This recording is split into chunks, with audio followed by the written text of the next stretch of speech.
Once upon a time there lived a respectable young tailor called Labakan, who worked for a clever master in Alexandria.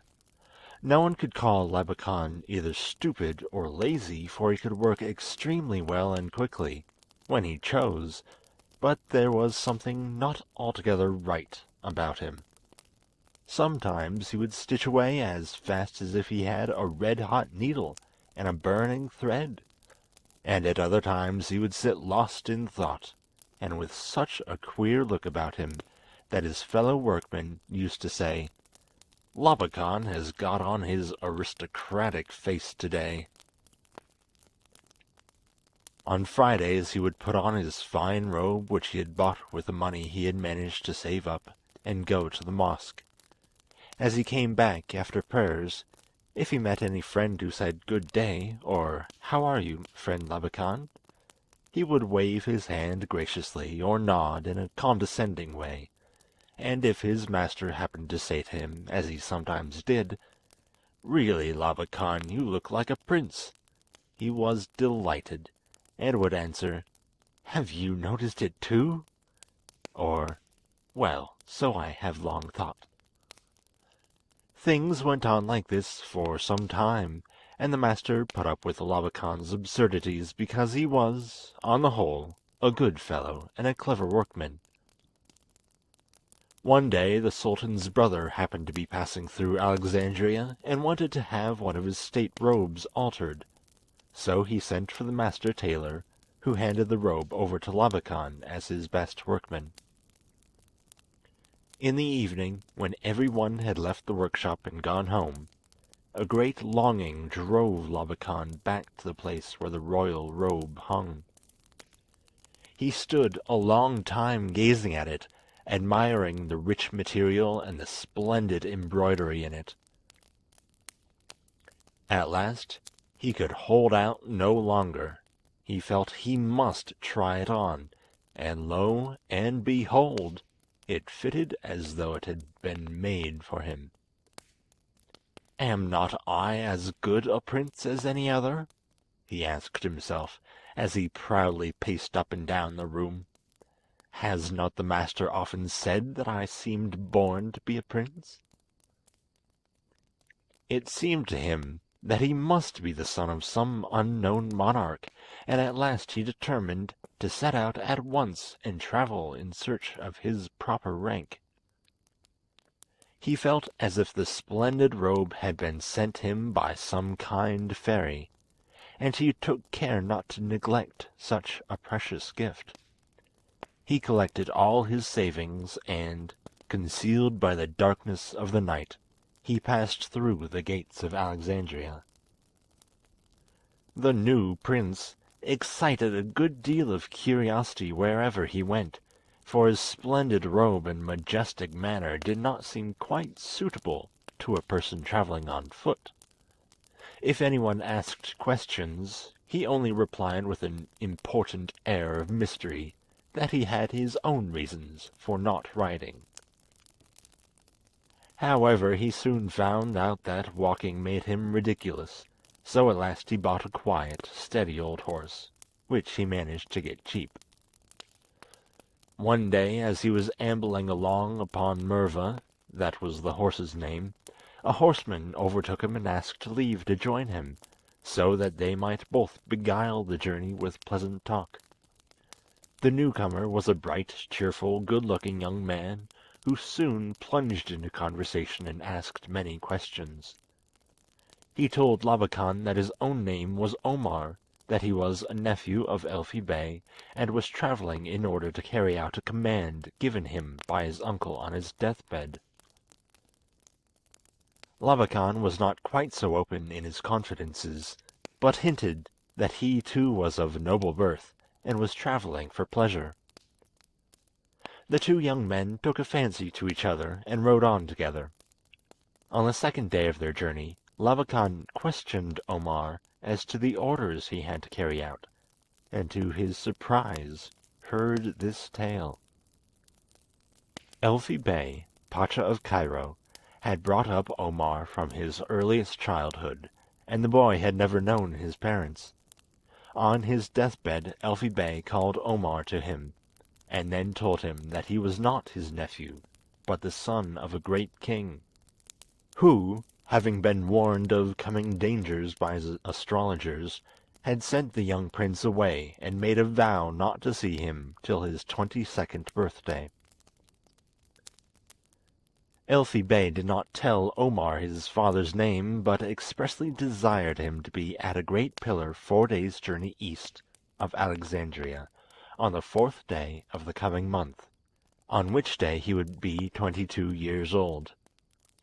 Here he would meet some men, to whom he was to hand a dagger which Elfi Bey gave him, and to say, "Here am I for whom you seek." If they answered, "Praised be the Prophet who has preserved you," he was to follow them, and they would take him to his father.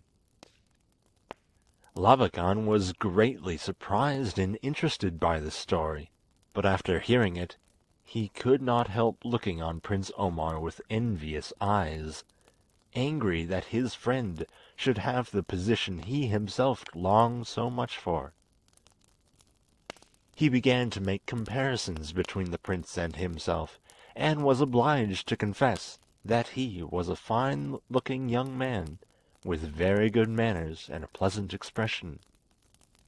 At the same time he felt sure that had he been in the prince's place, any royal father might have been glad to own him. These thoughts haunted him all day, and he dreamt them all night.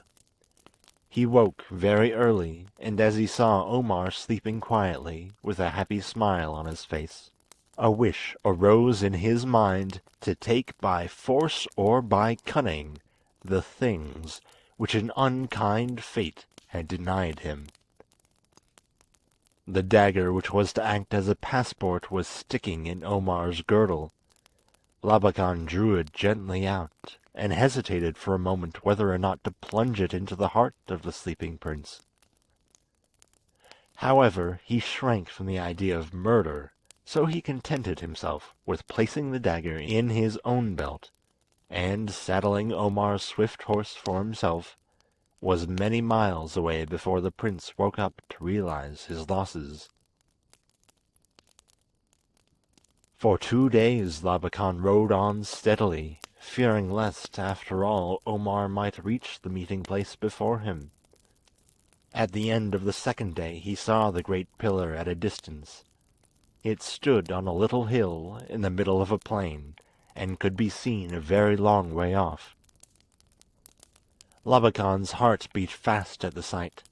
Though he had had some time in which to think over the part he meant to play, his conscience made him rather uneasy. However, the thought that he must certainly have been born to be a king supported him, and he bravely rode on.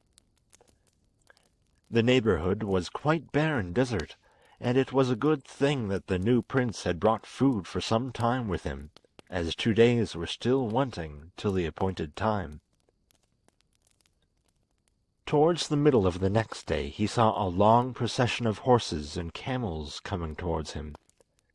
It halted at the bottom of the hill, and some splendid tents were pitched. Everything looked like the escort of some great man. Labakan made a shrewd guess that all these people had come here on his account. But he checked his impatience, knowing that only on the 4th day could his wishes be fulfilled. The first rays of the rising sun woke the happy tailor. As he began to saddle his horse and prepare to ride to the pillar, he could not help having some remorseful thoughts of the trick he had played, and the blighted hopes of the real prince. But the die was cast, and his vanity whispered that he was as fine-looking a young man as the proudest king might wish his son to be, and that, moreover, what had happened had happened. With these thoughts he summoned up all his courage, sprang on his horse, and in less than a quarter of an hour was at the foot of the hill. Here he dismounted, tied the horse to a bush, and, drawing out Prince Omar's dagger, climbed up the hill. At the foot of the pillar stood 6 men round a tall and stately person. His superb robe of cloth of gold was girt round him by a white cashmere shawl, and his white, richly jewelled turban showed that he was a man of wealth and high rank. Labakan went straight up to him, and, bending low, handed him the dagger, saying, "Here am I whom you seek." "Praised be the Prophet who has preserved you," replied the old man with tears of joy. "Embrace me, my dear son Omar." The proud tailor was deeply moved by these solemn words, and with mingled shame and joy sank into the old king's arms. But his happiness was not long unclouded. As he raised his head he saw a horseman who seemed trying to urge a tired or unwilling horse across the plain. Only too soon Labakan recognized his own old horse, Murva, and the real Prince Omar, but having once told a lie he made up his mind not to own his deceit. At last the horseman reached the foot of the hill. Here he flung himself from the saddle and hurried up to the pillar. "Stop!" he cried, "whoever you may be, and do not let a disgraceful impostor take you in. My name is Omar, and let no one attempt to rob me of it." This turn of affairs threw the standers-by into great surprise. The old king in particular seemed much moved, as he looked from one face to the other. At last Labakan spoke with forced calmness. "Most gracious lord and father, do not let yourself be deceived by this man. As far as I know, he is a half-crazy tailor's apprentice from Alexandria, called Labakan, who really deserves more pity than anger." These words infuriated the prince.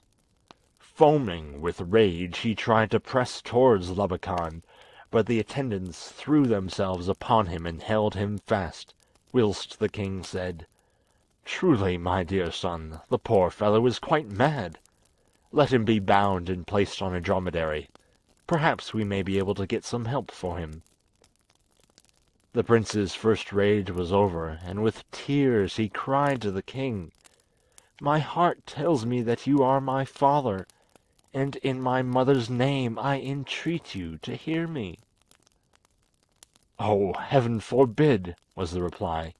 "He is talking nonsense again. How can the poor man have got such notions into his head?" With these words the king took Labakan's arm to support him down the hill. They both mounted richly caparisoned horses and rode across the plain at the head of their followers. The unlucky prince was tied hand and foot and fastened on a dromedary, a guard riding on either side and keeping a sharp lookout on him. The old king was Sached, Sultan of the Wachabites. For many years he had had no children, but at length the son he had so long wished for was born. But the soothsayers and magicians whom he consulted as to the child's future all said that until he was 22 years old he stood in danger of being injured by an enemy. So, to make all safe, the Sultan had confided the prince to his trusty friend Elfi Bey, and deprived himself of the happiness of seeing him for 22 years. All this the Sultan told Labakan, and was much pleased by his appearance and dignified manner. When they reached their own country they were received with every sign of joy, for the news of the prince's safe return had spread like wildfire, and every town and village was decorated, whilst the inhabitants thronged to greet them with cries of joy and thankfulness. All this filled Labakan's proud heart with rapture, whilst the unfortunate Omar followed in silent rage and despair. At length they arrived in the capital, where the public rejoicings were grander and more brilliant than anywhere else. The queen awaited them in the great hall of the palace, surrounded by her entire court. It was getting dark, and hundreds of colored hanging lamps were lit to turn night into day. The brightest hung round the throne on which the queen sat, and which stood above 4 steps of pure gold inlaid with great amethysts. The 4 greatest nobles in the kingdom held a canopy of crimson silk over the queen, and the Sheik of Medina fanned her with a peacock feather fan. In this state she awaited her husband and her son. She, too, had not seen Omar since his birth, but so many dreams had shown her what he would look like that she felt she would know him among 1,000. And now the sound of trumpets and drums and of shouts and cheers outside announced the long-looked-for moment. The doors flew open, and between rows of low-bending courtiers and servants the king approached the throne, leading his pretended son by the hand. "Here," said he, "is he for whom you have been longing for so many years." But the queen interrupted him. "That is not my son," she cried. "That is not the face the prophet has shown me in my dreams." Just as the king was about to reason with her, the door was thrown violently open, and Prince Omar rushed in, followed by his keepers, whom he had managed to get away from. He flung himself down before the throne, panting out, "Here will I die! Kill me at once, cruel father, for I cannot bear the shame any longer." Everyone pressed round the unhappy man, and the guards were about to seize him when the queen, who at first was dumb with surprise, sprang up from her throne. "Hold!" cried she. "This and no other is the right one. This is the one whom my eyes have never yet seen, but whom my heart recognizes." The guards had stepped back, but the king called to them in a furious voice to secure the madman. "It is I who must judge," he said in tones of command, "and this matter cannot be decided by women's dreams, but by certain unmistakable signs. This one," pointing to Labakan, "is my son, for it was he who brought me the token from my friend Elfi, the dagger."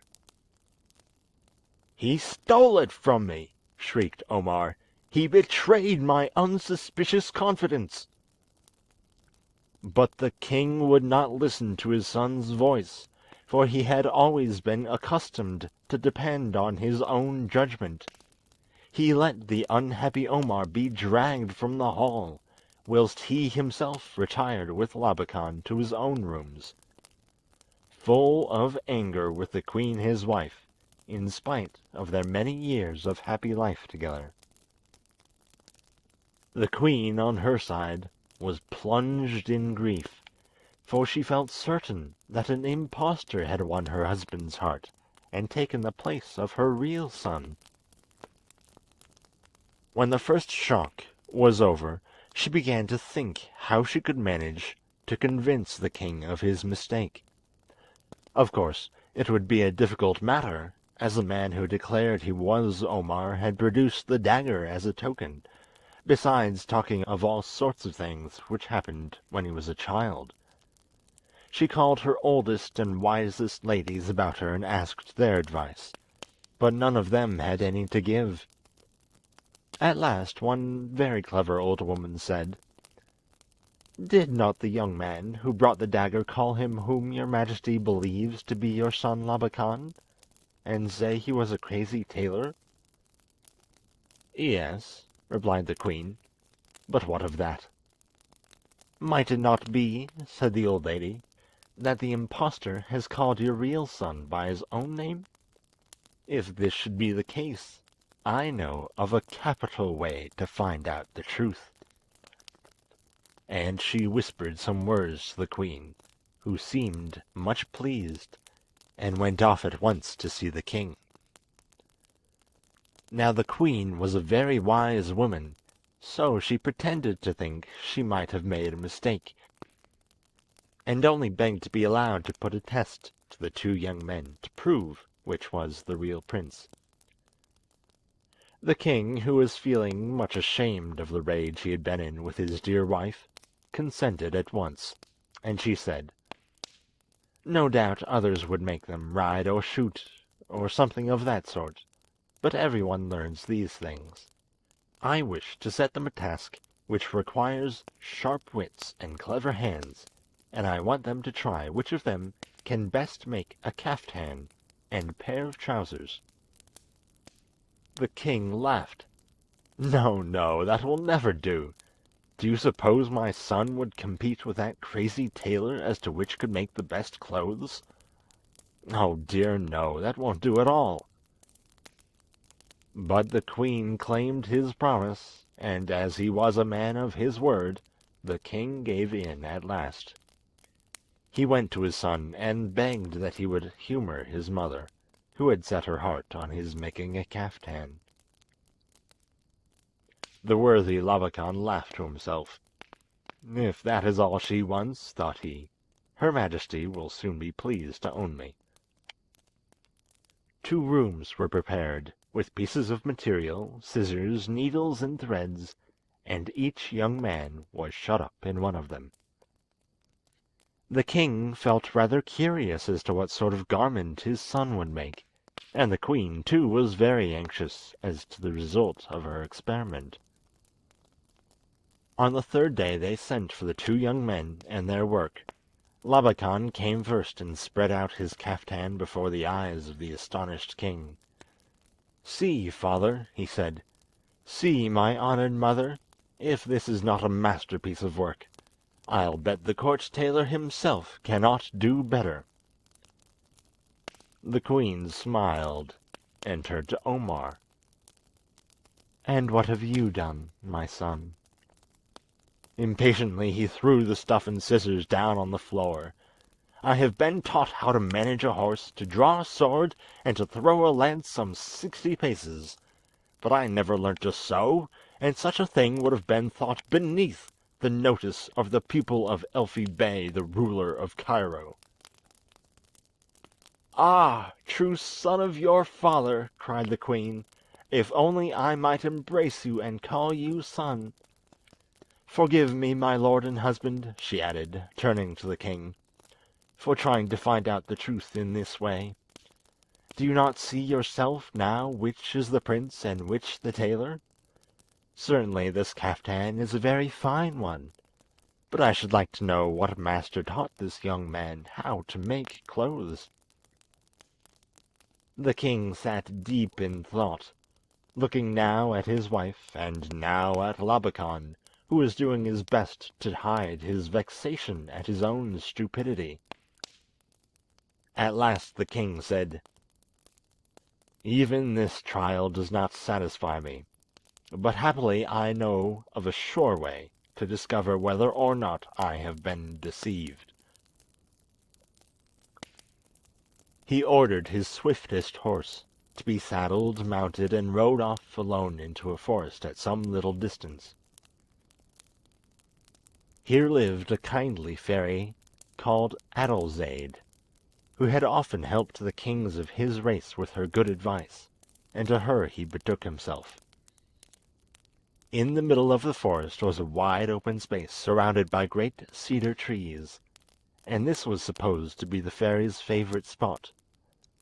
When the king reached this place he dismounted, tied his horse to the tree, and standing in the middle of the open place said, "If it is true that you have helped my ancestors in their time of need, do not despise their descendant, but give me counsel, for that of men has failed me." He had hardly finished speaking when one of the cedar trees opened, and a veiled figure all dressed in white stepped from it. "I know your errand, King Sached," she said. "It is an honest one. and I will give you my help.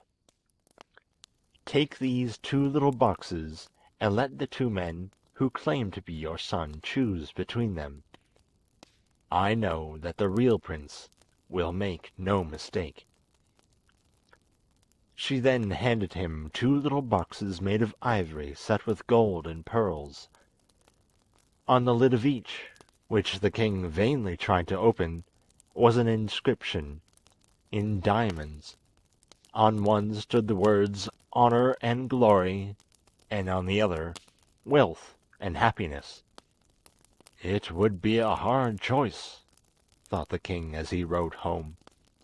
He lost no time in sending for the queen and for all his court, and when all were assembled he made a sign, and Labakan was led in.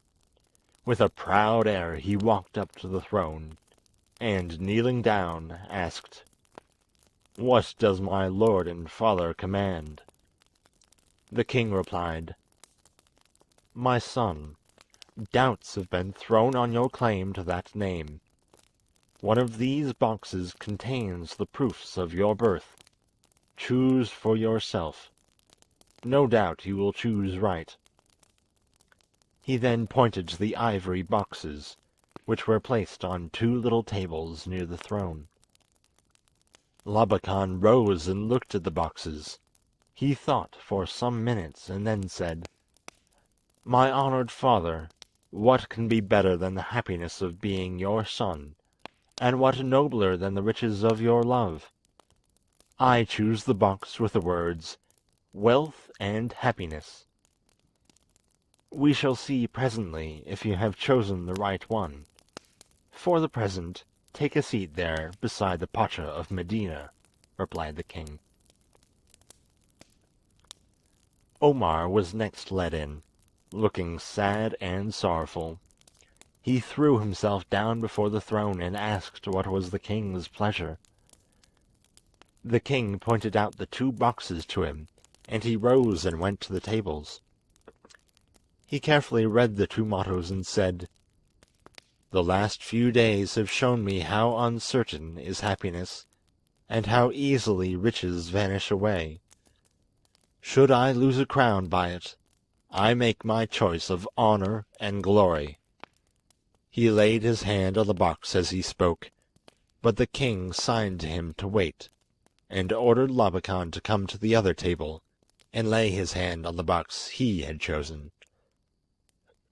Then the king rose from his throne, and in solemn silence all present rose too, whilst he said, "Open the boxes, and may Allah show us the truth." The boxes were opened with the greatest ease. In the one Omar had chosen lay a little gold crown and scepter on a velvet cushion. In Labakan's box was found a large needle with some thread. The king told the 2 young men to bring him their boxes. They did so. He took the crown in his hand, and as he held it, it grew bigger and bigger, till it was as large as a real crown. He placed it on the head of his son Omar, kissed him on the forehead, and placed him on his right hand. Then, turning to Labakan, he said, "There's an old proverb, 'The cobbler sticks to his last.' It seems as though you were to stick to your needle. You have not deserved any mercy, but I cannot be harsh on this day. I give you your life, but I advise you to leave this country as fast as you can." Full of shame, the unlucky tailor could not answer. He flung himself down before Omar, and with tears in his eyes asked, "Can you forgive me, prince?" "Go in peace," said Omar as he raised him. "Oh, my true son!" cried the king as he clasped the prince in his arms, whilst all the pachas and emirs shouted, "Long live Prince Omar!" In the midst of all the noise and rejoicing, Labakan slipped off with his little box under his arm. He went to the stables, saddled his old horse Merva, and rode out of the gate towards Alexandria. Nothing but the ivory box with its diamond motto was left to show him that the last few weeks had not been a dream. When he reached Alexandria he rode up to his old master's door. When he entered the shop his master came forward to ask what was his pleasure, but as soon as he saw who it was he called his workmen, and they all fell on Labakan with blows and angry words, till at last he fell, half fainting, on a heap of old clothes. The master then scolded him soundly about the stolen robe, but in vain Labakan told him he had come to pay for it, and offered 3 times its price. They only fell to beating him again, and at last pushed him out of the house, more dead than alive.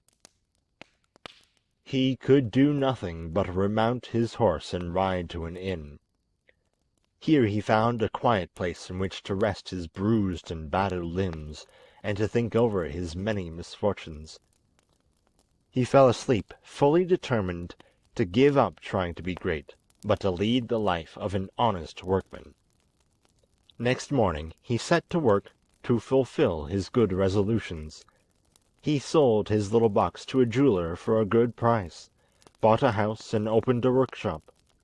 Then he hung up a sign with "Labakan, Tailor" over his door, and sat down to mend his own torn clothes, with the very needle which had been in the ivory box. After a while he was called away, and when he went back to his work he found a wonderful thing had happened. The needle was sewing away all by itself, and making the neatest little stitches, such as Labakan had never been able to make even at his best. Certainly, even the smallest gift of a kind fairy is of great value, and this one had yet another advantage, for the thread never came to an end, however much the needle sewed. Labakan soon got plenty of customers. He used to cut out the clothes, make the first stitch with the magic needle, and then leave it to do the rest. Before long the whole town went to him, for his work was both so good and so cheap.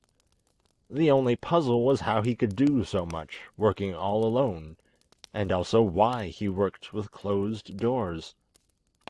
And so the promise on the ivory box of wealth and happiness came true for him, and when he heard of all the brave doings of Prince Omar, who was the pride and darling of his people and the terror of his enemies, the ex-prince thought to himself, "After all, I am better off as a tailor, for honor and glory are apt to be very dangerous things."